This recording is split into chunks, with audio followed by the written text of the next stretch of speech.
Hi there, my name is Julie Stone. Hopefully my internet is going to let me stay connected here. And I am going live tonight from Lancaster, Pennsylvania. I am a music teacher. I've been a piano and voice teacher for a long time now. And the name of my studio is Bella Voce Studio. And tonight, my goal is to hopefully give you some information.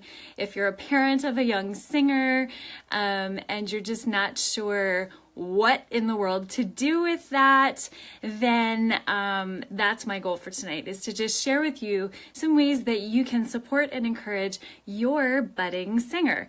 Now, I can't really see. I'm kind of new to Facebook Live, so, okay, I just want to see if I can see the chat here so I can see who's on. Hey there, is that Rochelle or Steve? I'm not sure.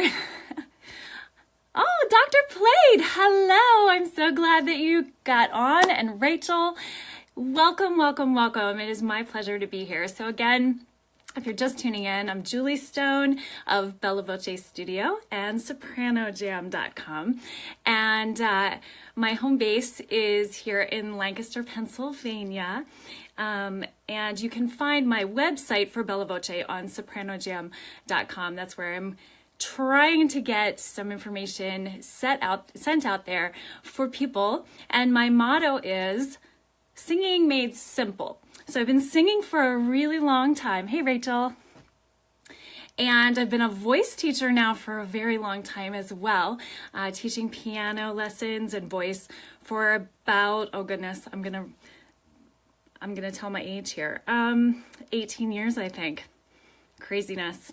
So I've also recently created a camp for young singers called Discover Your Voice Camp.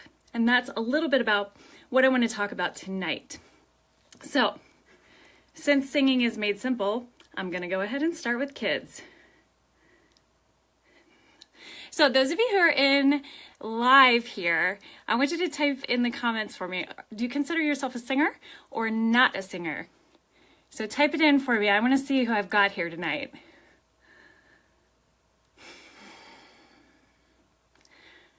Maybe you were a singer when you were a kid. Maybe you're a singer now. You sing in public. Maybe you sing only in your shower. I don't know. But let me know, what's your experience as an adult, as a singer?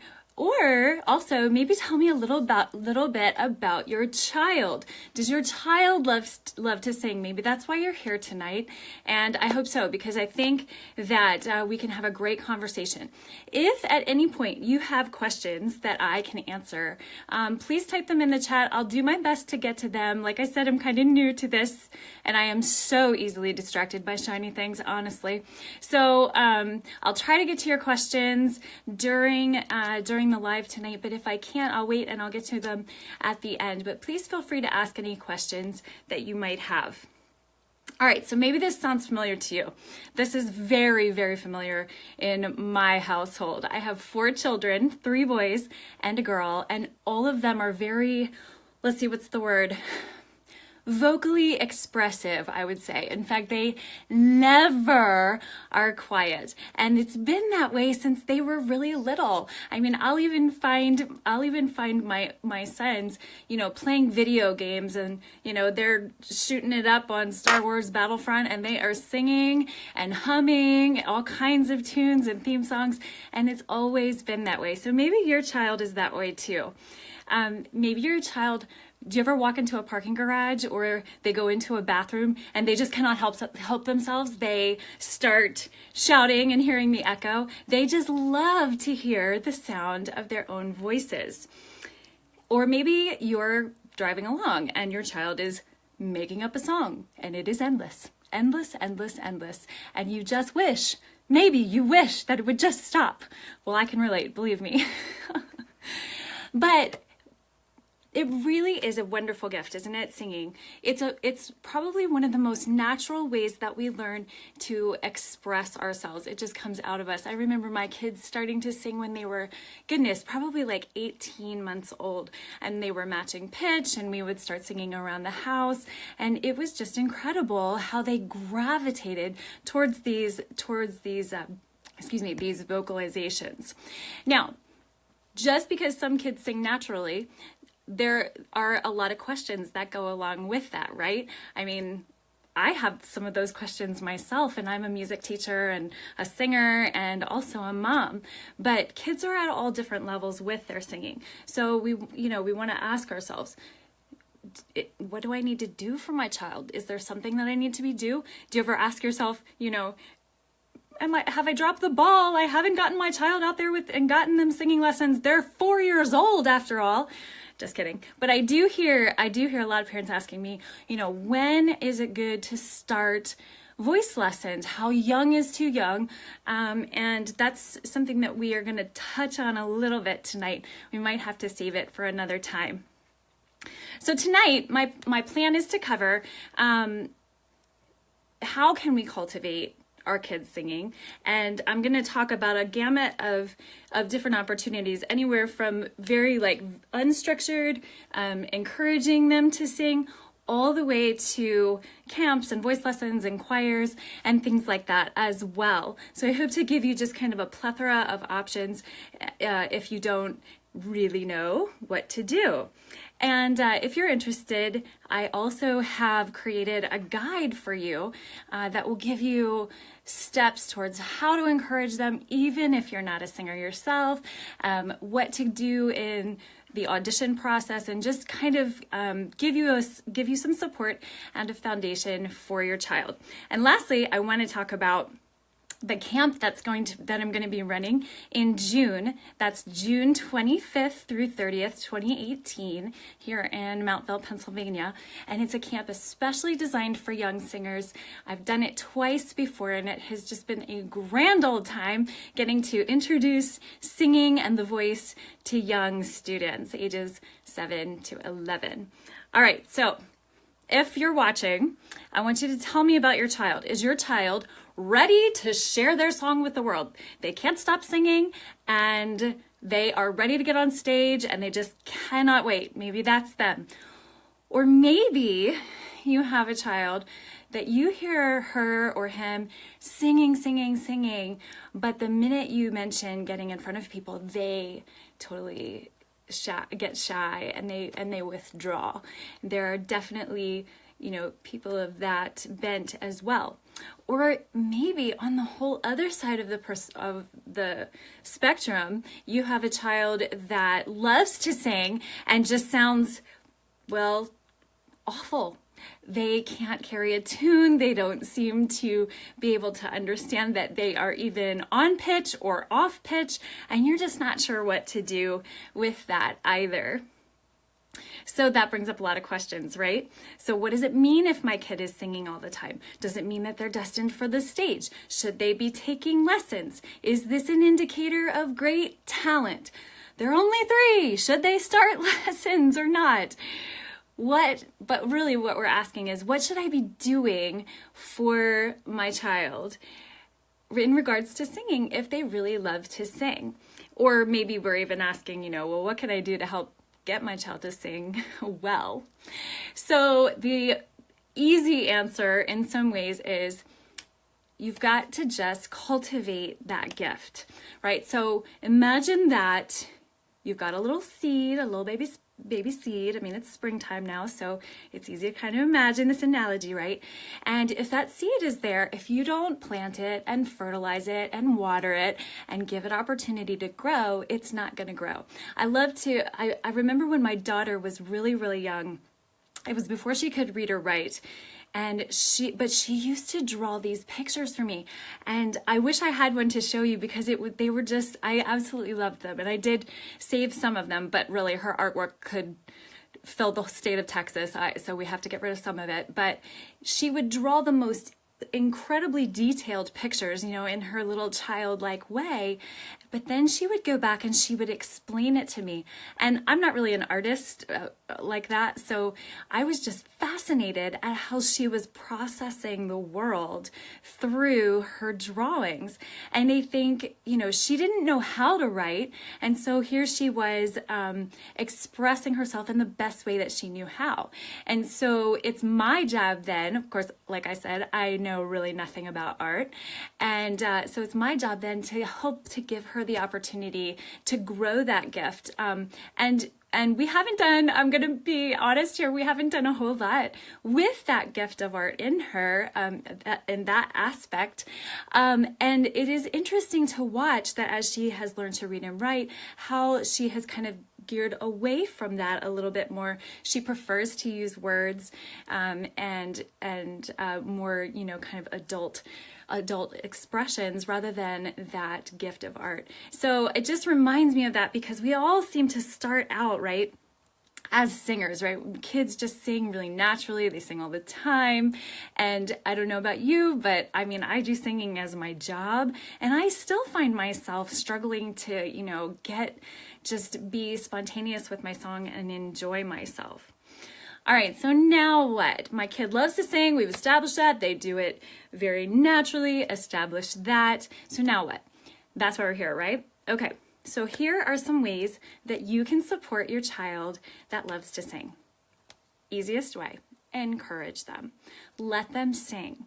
I talk about this in the freebie that I have offered, the guide for parents whose kids love to sing, and that is to speak positively to them, especially if it is, maybe an undesirable sound sometimes.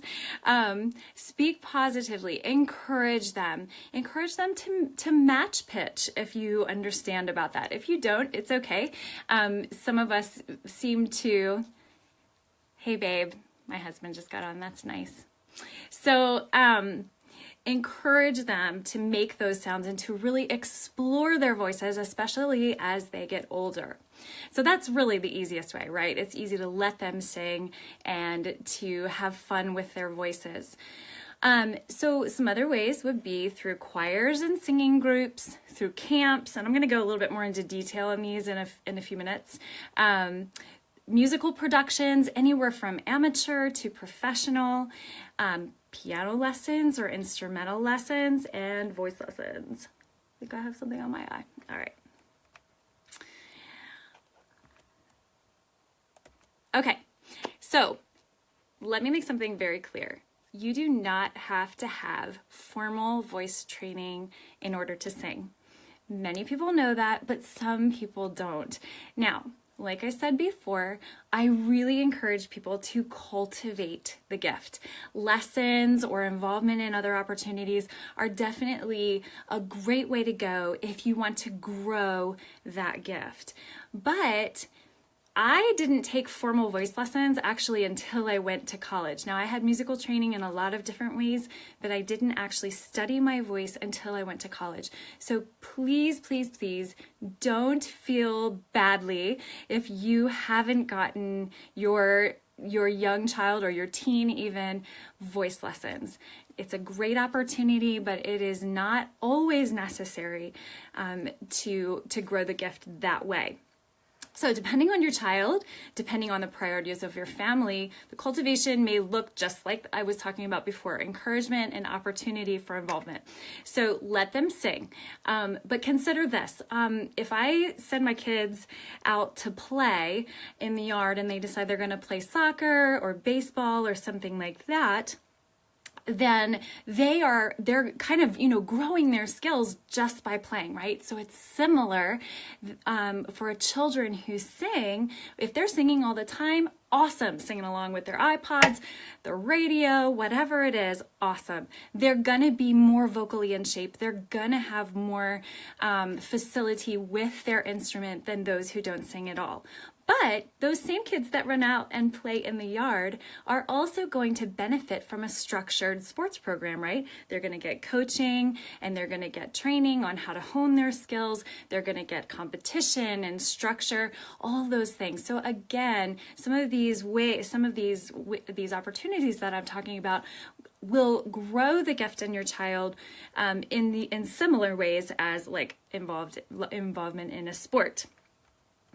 All right, so let's talk about some more structured opportunities like singing groups. So I'm talking about choirs or maybe small ensembles. You can find these in churches and schools. There's a lot of opportunity for kids to get together and sing, whether it's a formal concert or, you know, just a club or something like that. Any kind of singing group is a great way to start building your skills. You get experience, you get ear training, which for people who maybe aren't in the music world, you can actually train your ears to hear better, and also not only to physically hear better, but to understand what you are hearing and how to make that work for your voice. So you'll get structure, you'll get music literacy and music reading experience when you sing in a group, exposure to different styles and different ability levels. These are maybe some things that we don't always think about being all that helpful in the development of our voices. Excuse me, I need some water here.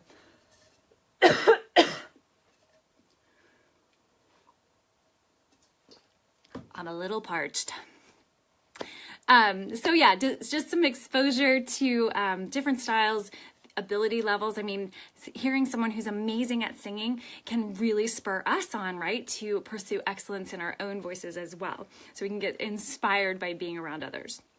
So that's kind of singing groups. Now, singing groups can range from, you know, just signing up and you get to be in the group, all the way to audition group. There's all kinds of different involvement. So you would just, you know, obviously need to make sure that you're considering where your child is at.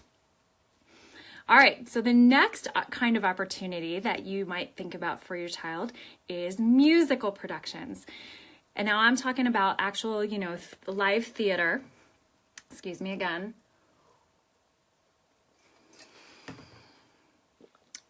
And these can also range from amateur, you know, school productions that are just very small or very short, all the way to semi-professional and professional theater for young children.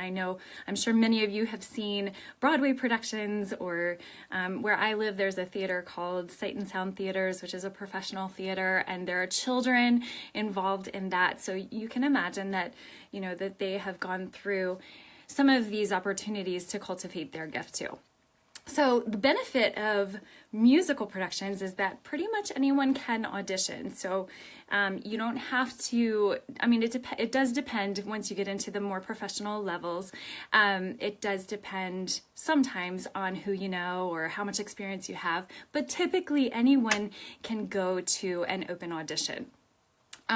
Now, roles are based on talent, of course, experience, and possibly networking connections.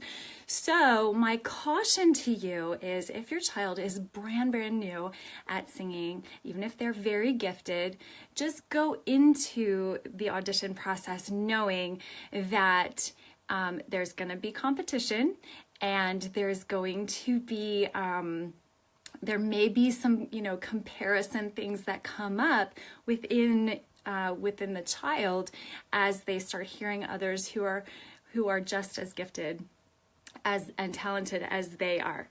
Now, I'm going to just give you a few real quick tips. This is also in the free guide that I have for you that I'll put a link up for when I'm done here, that you can sign up for if you're interested in getting that free guide for parents on just getting support for some of the next steps of what I'm talking about tonight. So some encouragements that you can work on with your child, some mindsets going into auditions, and just some practical advice on auditions as well. So if you're going to go to an audition, you need to double check that theater company or whomever you're involved with, check their audition requirements, because sometimes you'll find that they want some very specific things. But probably the three main components of an audition would be the headshot, which is an 8x10 glossy, good quality photo. For amateur theater, don't worry about it. Sometimes they won't even ask you for that. It doesn't have to be a professional shot or anything. Again, as you go into more professional settings, then you're going to want to have a nicer headshot. But be aware that you may need to have this. It's a close-up, kind of like I'm on the screen right now, really close up, not a full body shot, but a headshot as it sounds. And you're going to need a resume. So that's just a list of your experience involved, and you can put any musical or acting experience that you have. Be thorough, but be true. And then the last thing is a 16 to 32 bar song. Now that can be a little confusing, especially for people who have no music reading abilities. And again, I go into that a little bit more in my guide, and I'd love for you to sign up for that. If I knew how to type it in the chat right now, I would totally do that for you. So sorry, I'll figure that out for the next Facebook Live. All right, another way you could go is to give your child instrumental lessons. I actually recommend this for a lot of students, especially young students, to take lessons, maybe especially like piano lessons, because, well, I have this little saying that singers are the blondes of the music world, because we get this bad rap that we don't have to read music because we can just hear it and repeat it, which is true. That is a wonderful, wonderful thing, and that's part of what makes singing so accessible for everyone. However, it will greatly, greatly, greatly benefit you if you are able to read music, interpret music, and have a clue what is going on.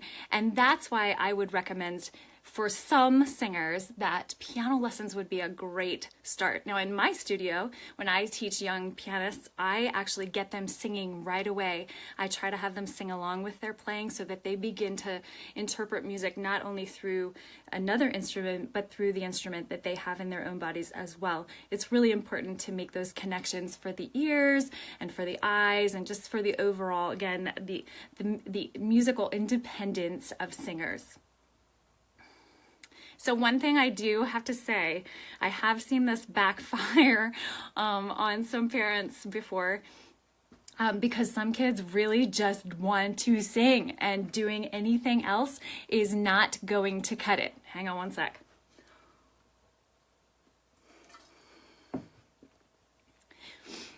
If your kid wants to sing and they don't want to play the piano, well, you get to make the decision, but it's not always the best choice to force them to play the piano or even another instrument. Let them do what they love to a certain degree, because if you're just fighting all the time, first of all, you may kill that desire in them, and secondly, they're not really going to be learning a whole lot anyway. You can learn musical independence, you can learn music literacy through your own voice. It's a little bit different than when you have to learn a different instrument, but it can be done, especially when children are young and they're perceiving so much of the world around them orally. So I would recommend it, but with cautions. All right, and finally, the last opportunity that I'm going to talk about tonight is voice lessons. And this is a can of worms. I have no idea how long I've been going, so I'm just going to keep talking here. So, should your kid take voice lessons? And if so, at what age? Well, this is a very loaded question. And I have a little bit of experience in my own life with this. When I was about 11, I wanted to take voice lessons. I wanted to so badly. And I was told that I wasn't old enough. And I was just crushed. I wanted to be able to sing and I wanted to take voice lessons and get better. But my poor 11-year-old heart was just crushed that I couldn't. So I started doing some other things. I got involved in music theater and I sang in my church, and I studied other instruments. So I was getting a lot of musical education. I just didn't get voice lessons, which I said earlier, I didn't actually start taking formal voice study until I was in college. So this, I have a little bit of a soft spot in my heart for young kids who want to take voice lessons and who want to get better at singing. And that is actually why I began Discover Your Voice Camp, which I'm going to talk about in a little bit. So the question is, like I said, the question is kind of loaded.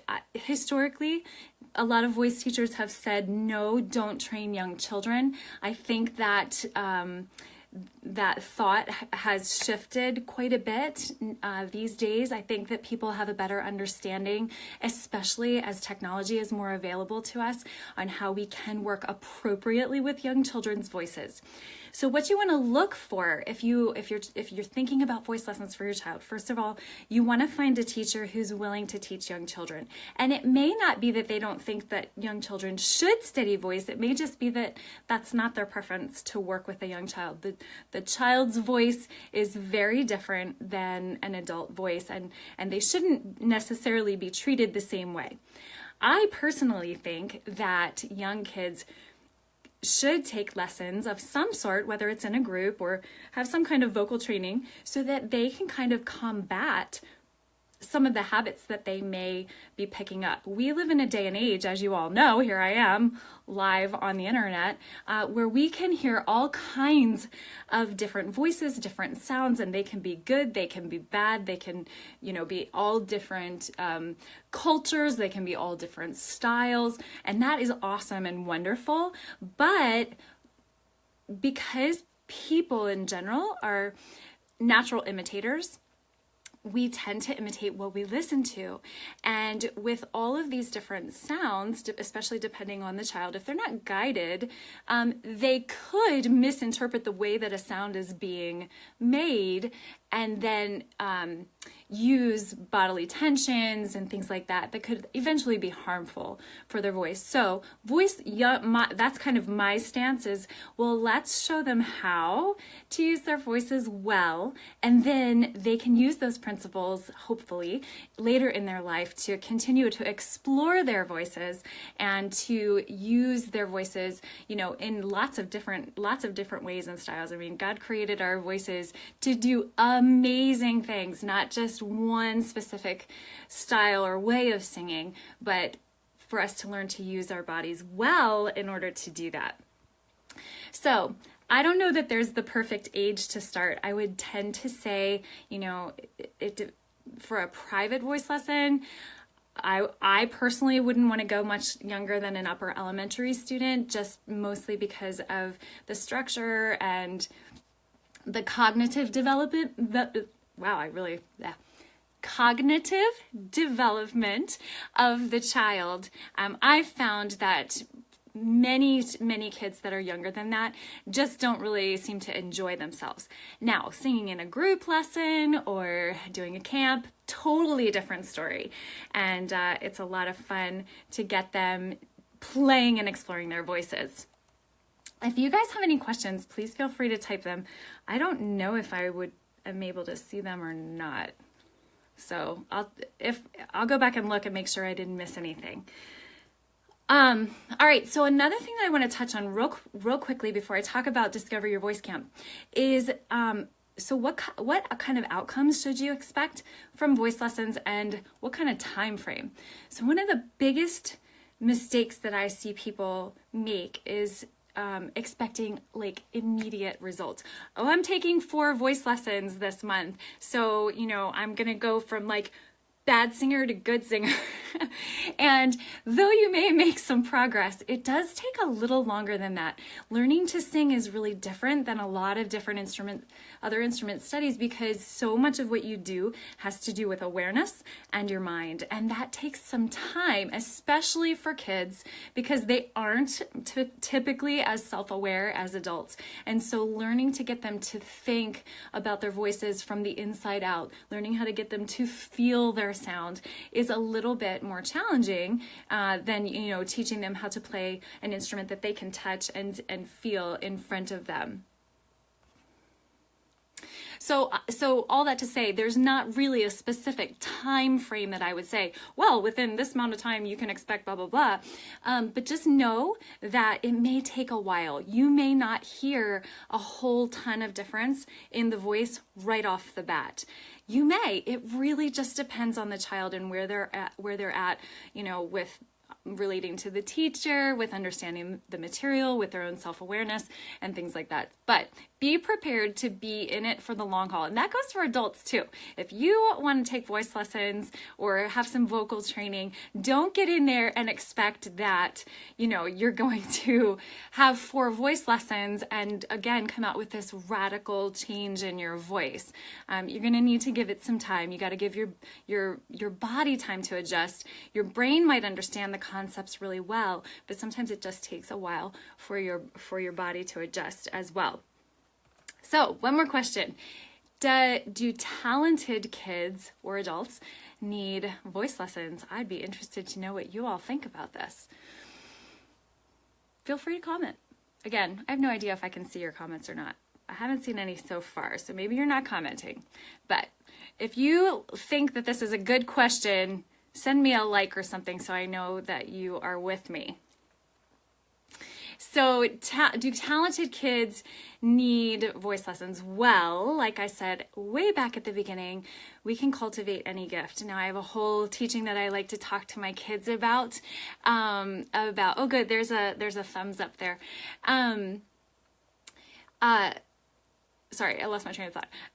There's a whole teaching that I do on talent. I won't go into that tonight because I've been on for a while now. But I think that anybody can be better than they are. And so in my view, yes, absolutely, talented kids should take voice lessons.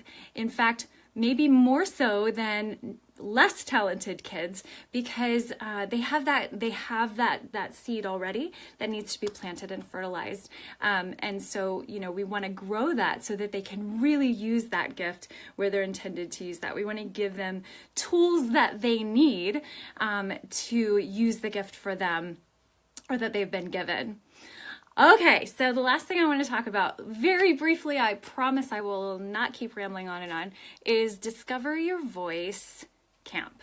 So let's see, I'll just give you a little backstory. I already told you my story about how when I was young, I wanted to take voice lessons and I was kind of turned down. And then by the time I was old enough, I really just didn't care anymore. I was already singing and studying other instruments and busy. So I waited until I went to college.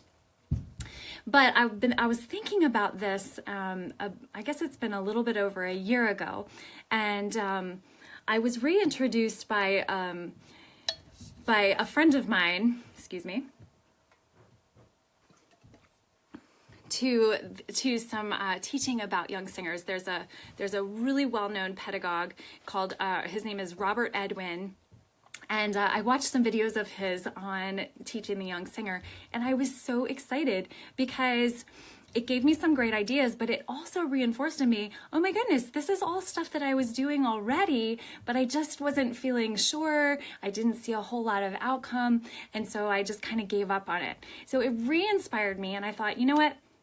I'm gonna try doing a camp for young singers, and I want to gear it towards young girls because that's what I used to be.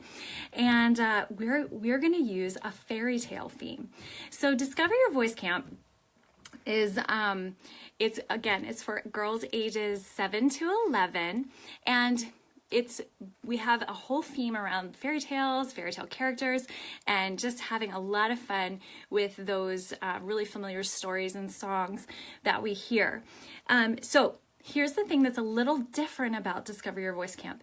It is intentionally non-competitive, and it is a first step. So this is a great place if your child loves to sing, but they've never performed before, or maybe they've performed a little bit, and they get really nervous, or, you know, somewhere along those lines. This camp is for that child. If you're someone who has already been involved in a lot of music theater and you're really looking to, you know, build that resume, I don't know that this is the place for you. Some of the teaching would be great for you in foundational voice, because I actually do talk about vocal technique and how to use the voice well. We actually look at vocal cords. The reaction is just absolutely hysterical as young girls see these vocal cords for the first time. But it's intended for girls who are a little nervous maybe, or maybe they're not nervous, they're excited to get up, but they need a good first step. And maybe you as the parent are like, well, I don't really know that I want them to go into an audition situation on their very first performing experience, because that can be a little bit traumatic, you know, knowing that, well, I might not get the part, and that there could be rejection involved. So this is a great way to start. Every girl gets the opportunity to sing a solo in our Happily Ever After concert at the end of the camp. So the camp runs 6 days, Monday through Saturday. The first 5 days are learning and rehearsing and doing crafts and activities and games and all kinds of fun. Singing, of course, singing. And then Saturday is the day that we do our Happily Ever After concert.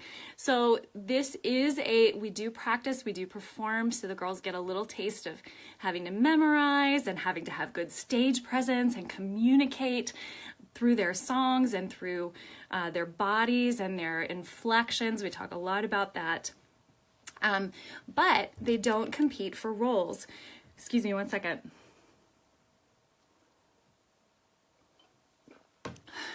I'm in my basement. I'm going to blame it on that. The air is dry down here. Anyway, so what I do is I try to listen to each of the girls individually very early in the week, and I listen to the timbre of their voices. I kind of assess their personality and get to know them a little bit. And then I actually create a shortened version of the song for them to perform in the Happily Ever After concert. It's a chance for them to shine the best that they can shine. If a child is ready to share her song with the world, she can get up there, she can do choreography, she can sing her heart out. If there's a child who's a little bit more shy, and she's not ready to stand up there all by herself, then she has the opportunity for me to stand up there with her, or for me to stand behind her. One year I actually even had a little girl who wanted to stand behind the curtain, so we had sort of an animated character on the screen, and she was doing like a voiceover thing for him.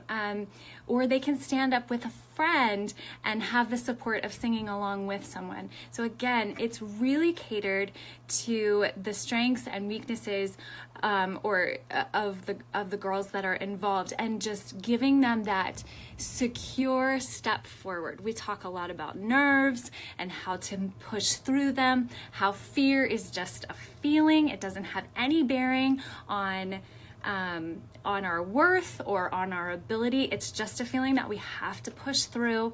And so we spend a lot of time just getting through all of those questions and the feelings and things like that. All right, let me see if I missed anything here. Do you have any questions about Discover Your Voice Camp?